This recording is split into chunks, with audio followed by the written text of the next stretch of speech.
안녕하세요. 예수비전성결교회 안희한 목사입니다. 문재인 대통령께서 교계 지도자 16분을 초청을 하셨어요. 청와대에서 간담회를 가졌습니다. 사실 간담회를 갖는다고 할 때요, 우려되는 생각이 많이 있었어요. 왜냐? 문 대통령은 쇼에 아주 능한 분입니다. 다양한 사건들, 다양한 조건들을 조합을 해서 본인에게 유리한 쪽으로 만들어내는데 아주 비상한 능력을 가지고 계신 분들이거든요. 사실 정치라는 거 저는 아무나 할 수 있는 게 아니라고 생각을 합니다. 생존 경쟁이 정말 치열하죠. 자신이 올라가기 위해서 이전에 친구였던 사람을 짓밟는 일도 흔하게 일어나는 것이 정치권의 생리잖아요. 국회의원 하나 되는 것만 해도 보통 일은 아닙니다. 국회의원 자리까지 올라간 사람들은요, 정말 대단한 사람들이에요. 아무나 못합니다. 하물며 그 모든 것들 최상위에 있는 대통령이다. 그럼 말 다 한 거죠. 그거 아무나 감당할 만한 그런 인물이 아닙니다. 그에 반해서 목사님들은요, 솔직히 말해서 순진해요. 세상 물정 잘 모릅니다. 권모술수 잘 모릅니다. 그리고 뭐 교회 안에서 트러블도 있고 충돌도 있다고 하지만 그래도 목사님들은 기본적으로 대접을 받습니다. 그리고 교회가 어느 정도 이상으로 성장을 해가면은요, 떠받들여지는 경향이 있어요. 목숨을 걸고 치열하게 권모술수 가지고 생존 경쟁을 하면서 올라가는 위치인 대통령과는 완전히 다를 수밖에 없는 거죠. 그러니까 순진한 목사님들이 노련한 대통령에게 휘둘릴 가능성이 높겠다, 이런 생각이 들 수밖에 없는 거죠. 그동안 정부가 교회를 계속해서 압박을 했죠. 압박 차원이 아니에요. 탄압 수준입니다. 탄압인데도 탄압인 줄 모르고 정부 방침에 협조하지 못해서 당하는 일이라고 말하는 목회자들도 없지 않아 있어요. 그런 교인들도 없지 않아 있어요. 눈을 뜨고는 있는데 제대로 못 보는 분들이죠. 이런 오죽하면 미국 하원 의원을 지낸 수잔 숄티 여사가 직접 이 대한민국 정부가 문재인 대통령이 한국교회를 탄압한다고 이거 항의서한 보내려고 서명을 받겠어요. 해외에서도 보는데 정작 자국 내에서 그걸 못 보고 있으니 이 눈뜬 소경이지 뭐겠어요. 깝깝한 일이에요. 그리고 저한테 굉장히 많은 이야기들이 들어오거든요. 너무너무 힘들다는 목사님들 정말 수두룩하게 많거든요. 이 정권 하에서 도대체 살기가 너무 고통스럽다, 이런 얘기가 들려오거든요. 그런데 탄압이 아니다. 참 안타까운 현상입니다. 자, 일단 초청을 하는데 이 초청자 대상에 있어서도 좀 마음에 안 들어요. 한교총 초청을 했죠. 거기는 교단장들 들어가 계시고, 그 다음에 NCCK 초청을 했죠. 이 NCCK는 차별금지 법안 지지 성명을 냈던 단체입니다. 이 NCCK는 공산주의 쪽으로 기운 단체입니다. 반공을 했던 것을 회개한다라고 공식적으로 천명했던 단체가 NCCK입니다. 이 NCCK는 홈페이지에다가 NCCK 이름으로 하나님, 부처님 부르며 기도문 한참 쓰고 태종사님, 마리아님 그런 내용 쓰고 마지막에 나무아비 탑을 아멘, 이거를 공식으로 올렸던 단체입니다. 이런 단체가 기독교의 대표성을 지녀요. 정세균 총리가 교회 예배 금지한다고 담화문을 발표하고 나서 한교총은 납작 엎드려서 곧바로 받아들였어요. 거기가 초청을 받은 거예요. 한교위원은 그건 받아들일 수 없다. 예배는 생명과도 같다. 우리는 따를 수 없다라고 그랬어요. 거기 멤버들은 초청을 못 받았어요. 한기총은 뭐 전광훈 목사님이 대표시니까 당연히 초청을 못 받겠죠. 그러니까 이게 초청하는 대상부터가 좀 문제가 있어요. 자, 그런 와중에 언론 보도 말고 참석했던 목사님들 중에 그 분위기를 전해주는 분들이 없나라고 생각하는데 어떤 분이 저한테 소식을 전해주세요. 소강성 목사님이 밝힌 내용이 있다. 그러면서 그 자료를 보내주시더라고요. 그래서 그 내용을 제가 아주 세밀하게 읽어봤어요. 그리고 그 내용을 가지고 여러분들하고 잠깐 이야기를 나누려고 합니다. 소강성 목사님이 썼던 글 내용을 먼저 읽어드리고 그 글에 대해서 제가 논평을 하는 식으로 이야기를 전개해 나가도록 하겠습니다. 자, 소강성 목사님이 쓰신 글이에요. 안녕하세요. 제가 이런 글을 안 올리려다가 언론 기사를 보니까 너무 한쪽으로 치우친 면이 있어서 이 글을 올립니다. 오늘 청와대를 다녀왔습니다. 저는 대통령께서 모두 발언에 어떤 말씀을 하실까 토시까지 거의 메모를 하였습니다. 저는 대통령께서 모두 발언에 저는 처음 부분에 대통령께서 기독교가 대한민국 발전에 지대한 역할을 했다는 말씀에 아주 기분이 상기되었습니다. 특별히 근대화 과정에서 교육과 언어, 독립운동에 큰 역할을 하였고 해방 후에도 주도적으로 사회복지 역할을 하였을 뿐 아니라 민주화의 기수 역할을 하였다고 하시면서 정말 기독교와 한국교회의 공이 크다는 사실을 인정하고 깊이 감사드린다고 하셨습니다. 그리고 수해 복구에도 한국교회가 앞장서서 방문을 했고 선거까지 기탁해 준 것도 감사하다고 하셨습니다. 코로나 방역에도 대다수의 교회가 앞장서 준 것에 대해서 정말 감사하고 비대면 온라인 예배를 드리는 것이 정말 쉽지 않을 텐데 협조해 주신 것에 대해 감사하다는 말씀도 하셨습니다. 또한 예배가 교회의 생명이라는 것도 잘 아는데 잘 아신대요. 잘 알면은 금지시키면 안 되죠. 잘 아는데 국민보건이라는 과제를 교회가 성실히 앞장서 주셔서 정말 감사하다고 하셨습니다. 기독교가 대한민국 발전에 지대한 역할을 했다는 말씀에 아주 기분이 상기되었습니다. 아주 기분이 상기되었습니다. 기분이 굉장히 좋으셨던 모양이에요. 이런 면에서 순진하다고 제가 이야기를 하는 거예요. 정말 순진하신 거죠. 누가요? 소광석 목사님께서. 여러분 무언가 목적을 가지고 이야기를 할 때요. 처음부터 목적을 딱 들이미는 사람들은 없습니다. 목적을 들이밀기 전에 먼저 분위기를 좋게 만들기 위해서 좋은 얘기, 덕담이 되는 이야기를 끄집어냅니다. 이거는 물건을 파는 외판원들도 잘 쓰는 방법입니다. 다짜고짜 물건 들이밀고 사라고 하지 않고 좋은 얘기하다가 마음이 열려지면은 그 다음에 물건 팔라는 얘기를 끄집어내는 거예요. 본심은 물건 파는 거고 그 전에 양념을 치는 거죠. 대통령도 마찬가지입니다. 본심은 뒷부분이 나온 거고 이야기를 꺼내기 전에 양념을 치는 거예요. 만약 문 대통령께서 자신이 언급한 대로 기독교가 대한민국에 끼친 엄청난 공헌들을 정말로 인정한다면, 정말로 존경한다면 이런 식으로 한국교회를 짓밟으면 안 되죠. 이런 식으로 한국교회 생명과도 같은 예배 아신다면서 그 예배를 그냥 일괄적으로 금지시켜버리면 안 되죠. 안 되는 거예요. 지금의 태도는요, 존경할 때 나오는 태도 아니고 우습게 여길 때, 아주 하찮게 여길 때 나오는 태도입니다. 솔직히 말해봅시다. 그거 아니에요? 그렇잖아요. 하찮게 여기잖아요. 우습게 여기잖아요. 자, 일단 진도 나갈게요. 소목사님 글입니다. 그리고 나서 특정 교회에 대한 언급을 하셨습니다. 이 특정 교회는 사랑제일교회겠죠. 문재인 대통령의 눈에 가시 같은 교회, 가시 같은 전 목사님이시겠죠. 당연히 대통령으로서는 그런 부분을 말씀할 수 있지요. 사과도 안 할 뿐만 아니라 동선도 공개하지 않고 적반하장으로 몰상식한 행동을 한다는 말씀을 분명히 하셨습니다. 그런데 언론은 왜 뒷부분만 쓰는지 모르겠습니다. 대통령께서 기독교가 우리 민족의 발전에 지대한 공을 세웠으며 코로나19 사태 때에도 방역에 앞장서 준 것에 대해서 감사하다는 말씀을 균형 있게 써주었으면 좋을 텐데 너무 아쉽습니다. 이걸 써줘도요 균형 있는 건 아닙니다. 뒤에 게 본심이고 앞에 건 덕담이니까요.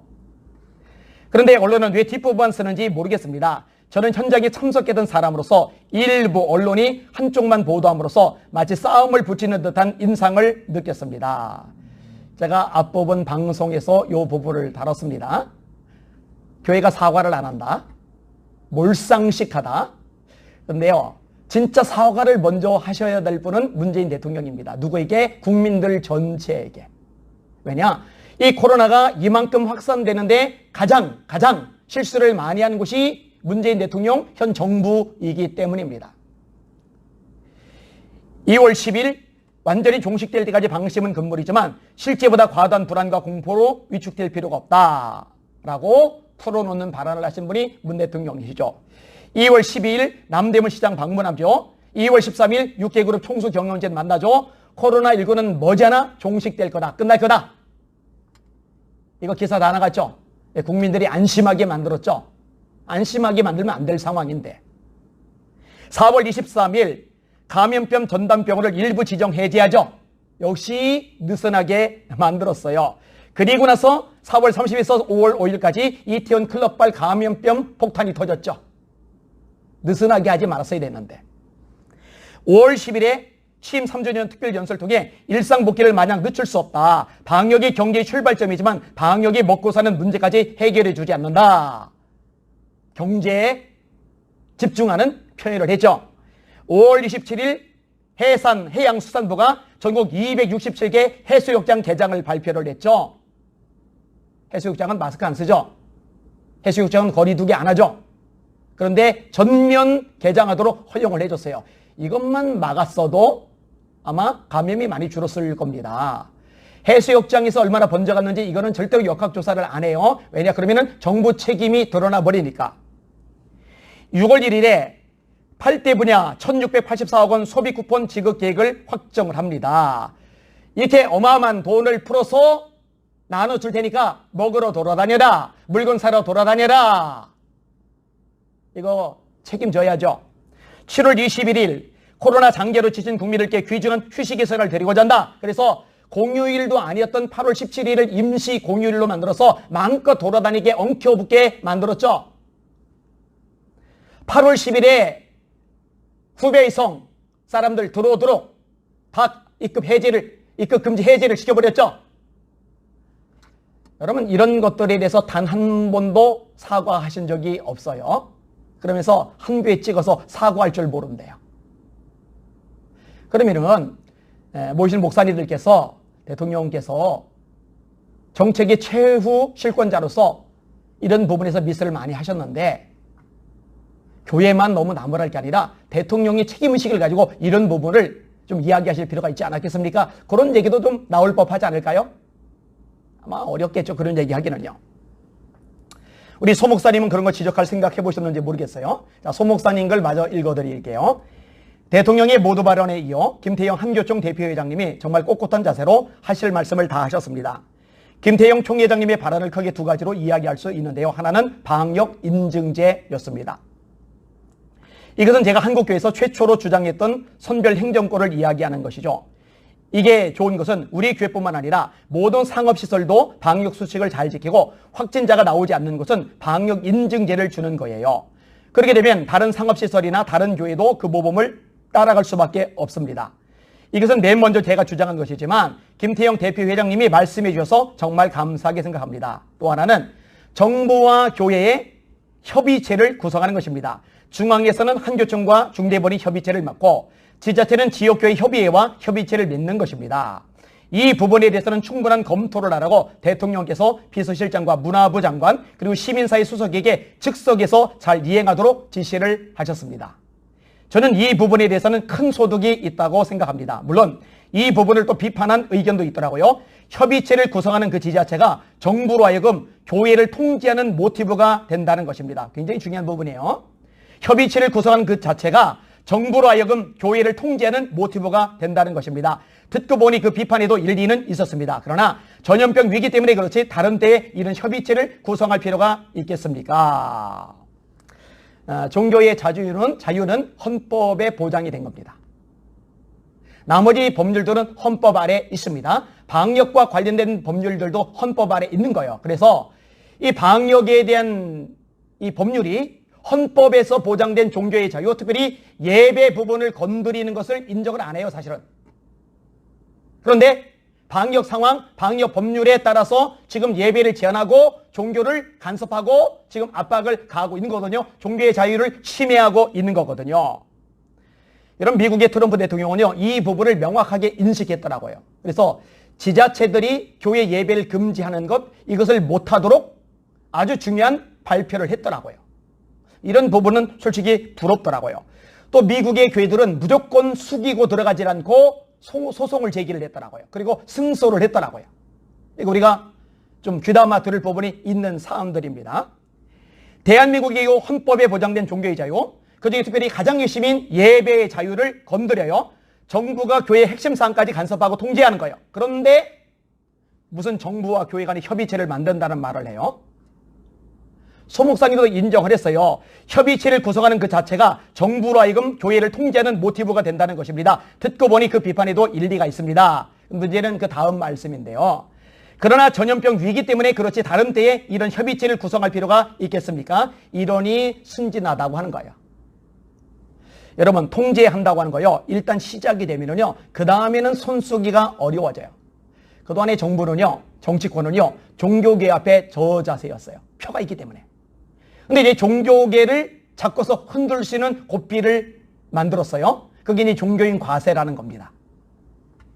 그리고 만약에 여기다가 협의체까지 만들어서 간섭하고 통제할 수 있는 여지를 만든다. 지금은 감염병, 전염병 때문이지만 평상시에도 그러겠느냐. 순진한 이야기죠. 이거 계속 이어져 갈 겁니다. 상황 판단 믿습니다. 자, 송원석 목사님 걸 더 읽을게요. 다른 목사님들께서도 정말 좋은 말씀을 많이 하셨습니다. 특별히 저희 교단 김종준 총회장님께서는 교회를 일괄적으로 제재하면 안 된다고 하셨습니다. 확진자가 나온 교회를 제재하고 모범적으로 방역을 잘 지키는 교회는 방역을 더 잘 지키며 예배를 드려야 하지 않겠느냐고 말씀하셨죠. 숫자도 일괄적으로 하지 말고 예배당 평수나 좌석 인원수에 따라 서로 협의를 거쳐 예배를 드리도록 해야 하지 않겠느냐고 말씀을 하셨습니다. 그리고 정부가 비대면 예배를 드리라고 제지하는 것은 70% 이상이 비대면 예배를 드릴 수 없는 상황인데 예배를 드리지 말라는 말과 같다고 하셨습니다. 저는 이 비대면 예배란 말도 참 불편해요. 근데 지금 이제 그거 다루는 거 아니니까 그냥 넘어갈게요. 김종준 총회장님께서 얘기를 참 잘하셨어요. 얘가 여기서 이의 제기할 일이 없어요. 상당히 이성적이고 설득력이 있어요. 방역을 잘 지키는 교회는 허용해줘라. 당연하죠. 당연하죠. 못 지켜서 감염이 된 교회는 제재해라. 당연히 제재 받아야죠. 그러니까 이걸 얘기를 잘 하신 거예요. 그러면은 대통령의 반응은 뭐였을까? 소 목사님이 그립니다. 그러자 대통령께서는 김종중 총회장님의 말씀에 충분히 동의를 하시면서 동의를 하셨대요. 코로나가 조기에 종식되면 좋지만 그렇지 않은 경우에는 정부가 영세교회에 온라인 예배를 드릴 수 있는 기자재와 여러 가지 지원을 하겠다고 대답을 해 주셨습니다. 온라인 예배를 드릴 수 없는 교회들 기자재를 제공하겠다. 정부가 제공하겠다. 이 미자립 교회 기자재 마련하지 못하는 교회가 거의 60% 가까이 되죠. 그러면은 어마어마한 숫자입니다. 만약에 진짜로 그렇게 기자재를 제공해 준다면은요, 정부에 대해서 제가 긍정적으로 말할 수 있는 것 한 가지가 생겨나는 걸까요? 이게 정말 지켜지는지 한번 지켜볼 생각입니다. 여러분들도 눈 크게 뜨고 보세요. 특별히 이 방송 보시는 작은 교회 목사님들 정말로 정부에서 정부 차원에서 기자재를 지원해 주는지 한번 보세요. 좀 빨리 했으면 좋겠어요. 그런데 정말 중요한 답 한 가지는 두리뭉실 넘어갔죠. 작은 교회들 말고 예배를 드릴 수 있는 교회들 있잖아요. 그 다음에 기재자도 충분히 마련할 수 있는 교회들 있잖아요. 그런 교회들 중에 방역을 잘해서 확진자가 나오지 않는 교회는 예배를 드릴 수 있도록 더 잘 드릴 수 있도록 허용해달라. 이 부분에 대해서는요 전혀 얘기 안 했죠. 그냥 두루뭉실 넘어갔죠. 작은 교회 기자재 제공해 주겠다. 요 말로 살짝 건너뛴 거예요. 이게 이제 쇼에 등한 거죠. 얼핏 보면은 통 크게 와 이렇게 지원해 준다고 어마어마하게 지원해 준다고. 그런데 알맹이는 쏙 빠졌어요. 방역 잘 지키는 교회 예배는 드리도록 그건 내버려 둬야 된다. 내버려 두겠다. 이렇게 얘기를 해야 되는데 그 얘기는 일절 안 꺼냈으니까요. 결국 예배는 계속 금지하겠다는 이야기죠. 자, 소 목사님 글입니다. 이용원 목사님께서는 평양 심장병원과 남북 관계에 대해서 말씀하셨습니다. 다 훌륭하신 말씀을 하셨는데 저는 대통령께서 기독교의 역할을 인정하시고 찬하하시는 말씀에 먼저 진심으로 감사하다고 말씀을 드렸습니다. 대통령께서 기독교 역할을 인정하시고 칭찬하신 것에 대해서는 당연히 고맙다고 해야지요. 네, 그러면 찍어 누르고 탄압하고 어렵게 만든 것에 대해서는 왜 그러셨습니까? 라고 물어야 되는데 그건 안 물으셨죠. 고맙다고 말씀만 하시고 언론이 이 부분을 다뤄줬으면 하는 아쉬움이 있습니다. 아울러 저는 한국교회가 생명과도 같은 예배를 지키는 것과 국민보건에 앞장서야 하는 두 마리 토끼를 잡느라 이중고 삼중고의 고통을 겪고 있다는 것을 알아주시면 좋겠다고 말씀드렸습니다. 저는 5.18 민주화 항쟁 시절 광주에서 신학교를 다녔는데 계엄군이 총칼로 무장하고 금남로를 점령했을 당시에도 예배를 포기하지 않으려고 금남로를 가로질러 교회에 갔던 사람입니다. 그럴 정도로 기독교인들에게는 예배가 생명과도 같은 것입니다. 좋아요. 이 부분은 오케이. 얘기 잘해 주셨어요. 기독교인들에게 예배는 생명과도 같은 것이다. 목숨을 걸고라도 드려야 되는 것이다. 좋아요. 잘 얘기해 주셨어요. 뭐 이거 이 얘기 안 할게요. 자, 소 목사님 다음 걸. 그리고 일부 교회에서 확진자를 속출시킨 것에 대해서는 한국교회 목회자의 한 사람으로서 정말 송구하게 생각하고 사과를 드렸습니다. 그러나 지난주 현장 예배를 강행하는 교회나 목회자 대부분은 반정부적이고 반사회적인 동기에서가 아니라 순수한 신앙 양심과 종교의 자유를 지키려고 하는 동기에서였다는 것을 알아두시기를 말씀드렸습니다. 그들은 방역을 성실히 하였으며 그런 교회에서 절대로 확진자가 나오지 않을 것이라고 이야기했지요. 그리고 기독교를 향한 대통령의 언어를 지적하였습니다.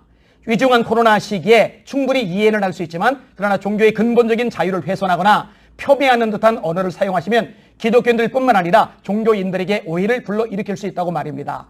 그러므로 좀 더 따뜻한 언어로 교회를 아울렀으면 좋겠다고 이야기했지요. 잘하셨어요. 이 부분도 참 속시원하게 말씀을 잘해주신 부분입니다. 그렇죠? 지난주 예배 강행한 교회들 반정부적이라서 그런 거 아니에요. 반사회적이라서 그런 게 아니에요. 예배가 생명과도 같으니까 신앙의 핵심을 지키기 위해서 예배를 드린 거거든요. 잘 얘기해 주셨어요. 근데 아쉬운 점은 예배를 그렇게 금지하는 것 자체가 헌법에 명시된 종교의 자유를 침해하는 거라는 거. 이것을 이야기해 줬으면 좋았을 텐데.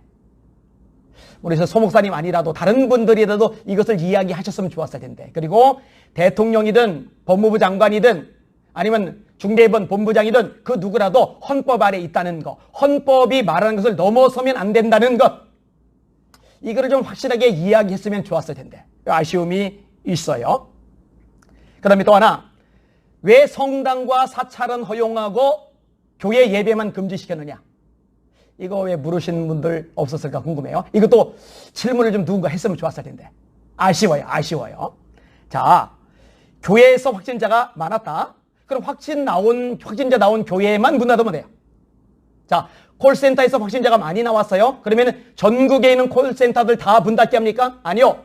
확진자가 나온 콜센터만 문 닫게 하고 나머지 콜센터는 열어줘요. 어떤 카페에서 확진자가 나왔다 그러면 대한민국의 모든 카페를 문 닫게 합니까? 아니요.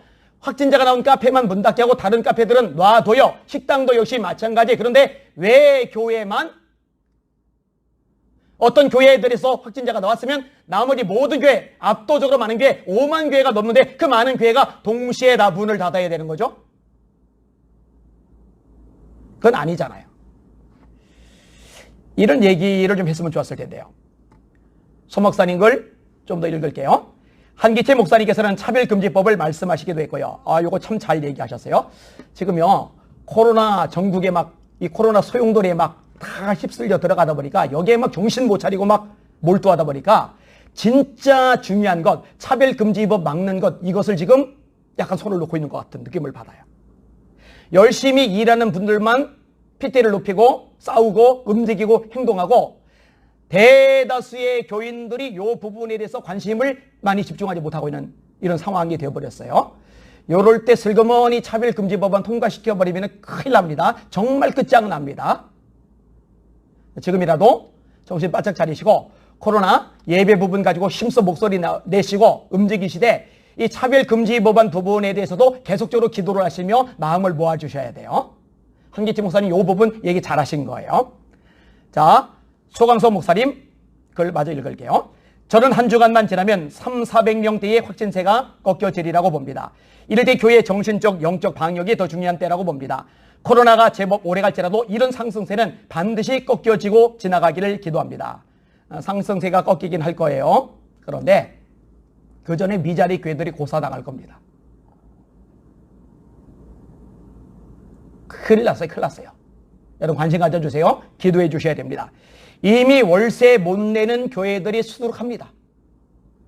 문 닫기 일곱 직전. 그리고 닫은 교회들도 있고요. 이거 관심을 가지실 필요가 있어요. 결론은 뭐냐?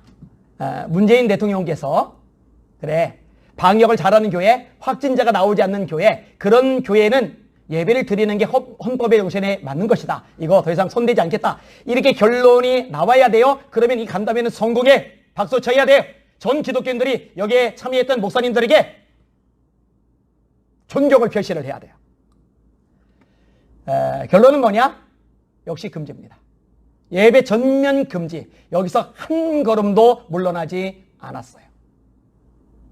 그러면은요, 결론 부분에서 소 목사님이 이런 부분을 다뤘어야 돼요. 결국은 고집스럽게 자기 길을 간다.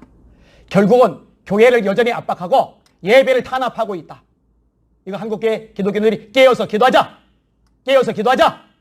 근데 가장 많이 반복적으로 나온 표현이 뭐냐? 언론이 공평하게 해줬어야 되는데 앞부분에 기독교가 잘한 거 칭찬해줬는데 왜 그 부분은 언론에서 안 다뤄줬을까?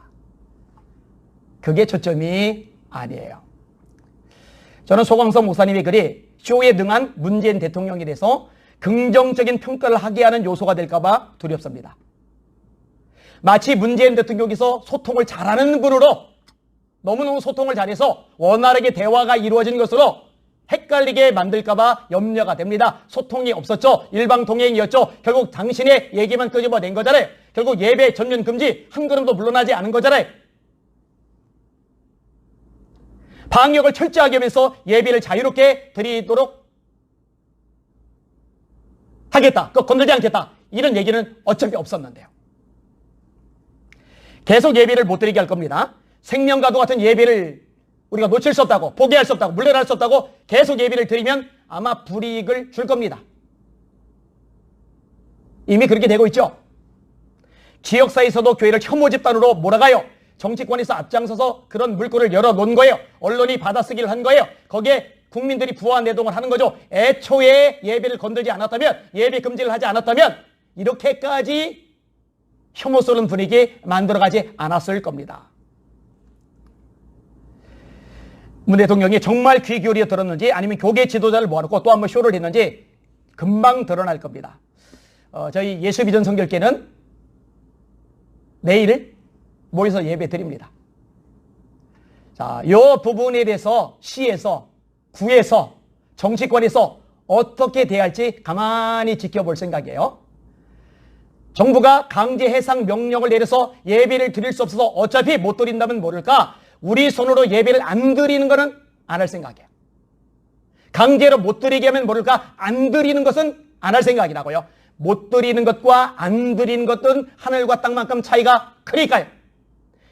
생명 같은 예배, 생명 같은 예배 계속 반복해서 나왔죠. 생명 같은 예배. 그러면 생명을 걸고 예배를 드려야죠. 생명을 걸고 예배를 고수해야죠. 생명을 걸고 예배를 지켜야죠. 생명을 걸고 예배에 올인해야죠. 정말 생명 같은 예배라면 전 옳다고 생각합니다. 내일 주일인데 다들 승리합시다. 여러분 세상이 어떻든 문화가 어떻든 분위기가 어떻든 시대가 어떻든 여전히 모든 만물 역사 세상의 진짜 주인은 하나님이십니다. 진짜 만왕 예방 만주의 주님은 하나님이십니다. 내일 오전 예배 설교 제목이 역사의 진짜 주인은 대통령이 아니고 하나님이시다. 역사의 진짜 주인은 대통령이 아니고 하나님이시다. 정치 이야기할 생각 아니에요? 성경의 원리를 이야기할 겁니다. 맞아요. 진짜 역사의 주인, 세상의 주인, 만왕의 왕이신, 만주의 주이신 하나님뿐이십니다. 여러분 그 하나님의 아들, 그 하나님의 딸입니다. 하나님의 아들답게, 하나님의 딸답게 담대하세요. 담대하세요. 강하고 담대하라. 여호와를 바라는 너희들아. 강하고 담대하라. 여호와를 바라는 너희들아. 두려워 말라. 내가 너와 함께 함이니라. 놀라지 말라. 나는 네 하나님이 됨이니라. 내가 너를 굳세게 하리라. 참으로 너를 도와주리라. 참으로 나의 의를 오른손으로 너를 붙들리라. 여호와께서 네 오른쪽에서 네 그늘이 되시나니 낮에 해가 너를 상하게 하지 아니며 밤에 달도 너를 해치지 아니하리로다. 여호와께서 너를 지켜 모든 환난을 면하게 하시며 네 출입을 지키시리로다. 여호와께서 너희 출입을 지금부터 영원까지 지키시리로다. 몸은 죽여도 영혼은 능히 멸하지 못하는 사람을 두려워하지 말고, 대통령 그 누구라도 사람을 두려워하지 말고 오직 너희 몸과 영혼을 능히 지옥에 멸하실 수 있는 그를 하나님을 두려워하라. 참새 2마리가 한 아사련에 팔리지 않느냐. 그러나 너희 천부께서 허락하지 아니하시면 그 하나라도 땅에 떨어지지 아니하리라. 너희는 너희 머리털까지 세신받았나니 두려워하지 말라. 두려워하지 말라. 너희는 많은 참새보다 귀하니라. 하나님 알아봅시다. 담대합시다. 행복하고 멋진 복되고 아름다운 주일 되시기를 예수님의 이름으로 축원합니다. 할렐루야.